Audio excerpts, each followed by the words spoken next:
اللہ کا قرآن کہتا سارا جہاں بے وفا، اولاد بے وفا، مال بے وفا، بنگلہ بے وفا، اللہ کا قرآن کہتا میں وفادار ہوں۔ او اللہ والے، او لوگو، اگر تو رات کو سوتے وقت آیت الکرسی کہتی ہے 3 مرتبہ پڑھ کر اپنے دروازے پر پھونک دیا کرے۔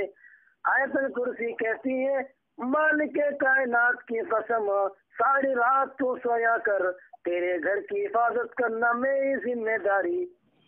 سورہ تبارک الذی کہتی ہے او اللہ والے، اگر تو عادت بنا لے ہر روز عشاء کے بعد میری تلاوت کر کے سویا کر، روزانہ کا معمول بنا لے، مالک کائنات کی قسم مرنے کے بعد تجھے سب چھوڑ کر چلے جائیں گے، میں اللہ کا قرآن قبر میں تیرے پاس رہوں گا۔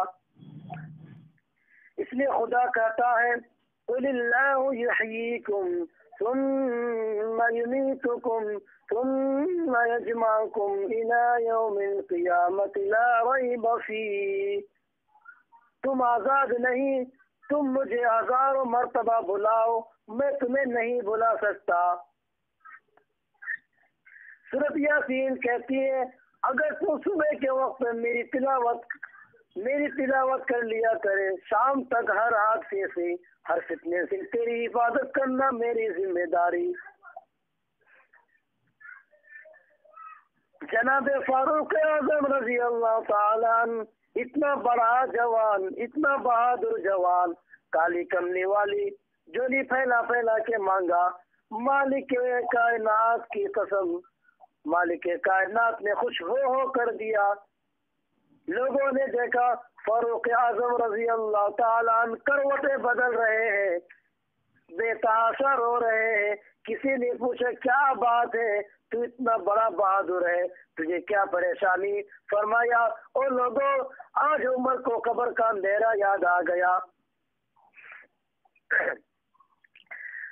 جناب فاروق اعظم رضی اللہ تعالی عنہ کی شہادت ہوئی مدینہ پاک میں۔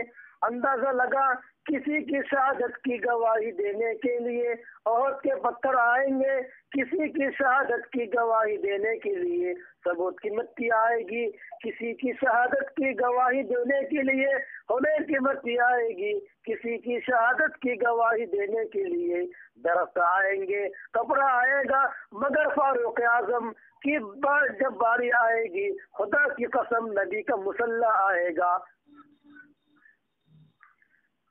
میرے نبی کا ممبر آئے گا، میرے نبی کی مسجد آئے گی، خدا کا قرآن آئے گا، فجر کی نماز آئے گی، سارا مدینہ آئے گا۔